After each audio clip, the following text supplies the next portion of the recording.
I had my NDE on March 24th, 2016, Holy Thursday.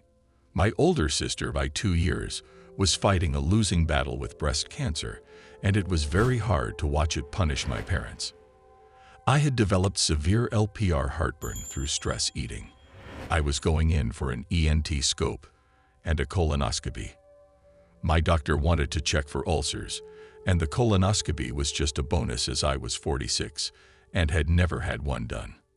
The bowel prep worked too well, and I became severely dehydrated. The nurse took her time hooking up the saline drip. 5 minutes after she put the IV in, my heart stopped. My soul immediately left my body and went through the wall to my left. The room was dark and I was in a chair. A beam behind me began clicking images from my life through my brain really fast like a slide projector. The slideshow stopped at 4 times in my life where I was being encouraging to people. At each moment I was launched back in time and into the event. The first event was when I was 25. I was encouraging a new hire who had taken a lesser job under me, but it would give him a lot more room for future growth. He was worried he had made a mistake. I could smell the propane exhaust from his forklift. We were in the southwest corner of the warehouse that I ran at the time. Bill is still a friend of mine and has had a nice career in sales. The second one was me and a neighbor kid when I was 9. My neighbor was bummed because his parents worked all the time and didn't have the time to spend with him. It was the summer of '78, and it was hot as hell outside. He was wearing his yellow Chevy Love Truck tank top, and I could smell the banana suntan lotion we had on. The colors of summer were so brilliant. The third was when I met my best friend. We were 6 and in the first grade. Mark transferred in from another school and well, it just sucks being the new kid. We all know that. Well, I was nice to him and he became my best man 22 years later. We were in the playground of our old grade school. The fourth event was me encouraging a freshman at college to stay in school. I was a sophomore. He was socially backwards and struggled with that part of college. He stayed and earned a graduate degree from Cornell years later. We were standing in his dorm room on a Friday, and I started to hear the nurse say, "Mike, Mike, Mike." She was giving me CPR, and as I went back through the wall to my right, the being said, "More of this." When I opened my eyes, I felt euphoric. I wanted to jump for joy, but I could clearly see the dismay in everyone's face.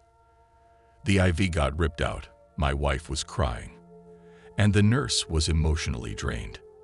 They wheeled me over to the ICU of Blanchard Valley Hospital in Findlay, Ohio. Again, still severely dehydrated and no saline drip yet. I felt like I was running on pure, unconditional love.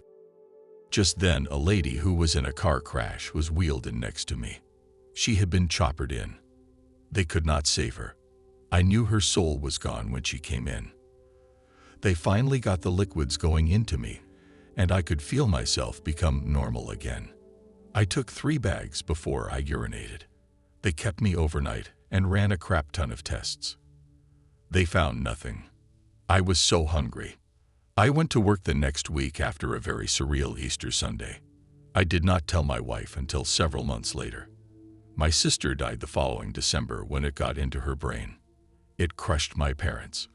My brother-in-law and nieces were so calm.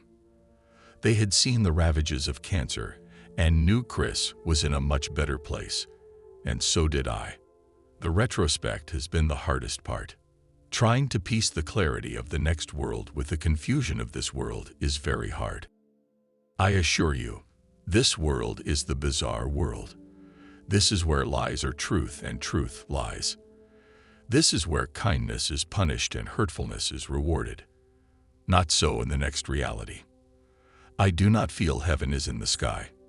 It gets depicted that way because our bodies are so heavy and our soul feels like it rises when it leaves this boat anchor. I have lost 20 pounds since my NDE and have come to detest my body. It is such a chore to take care of, but it's our vehicle in this world. At first, I thought the being was the Holy Spirit.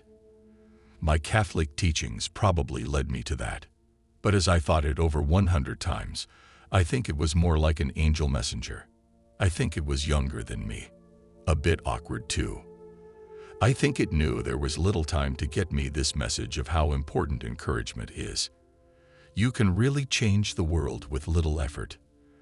I was surrounded by talented medical people. No way I was gonna die that day. The nurse did ask me later when I got to my room if my chest hurt. I said, no. Why? She told me she'd had really wailed on me during CPR and was surprised a rib wasn't broke. I felt on top of the world for days after. As the years go by, my NDE takes on an even deeper meaning. I draw on it often. I have no desire to go back, but I have zero fear of death. The day we die, we are all the same. Wealth and position do not matter. You do not take those with you.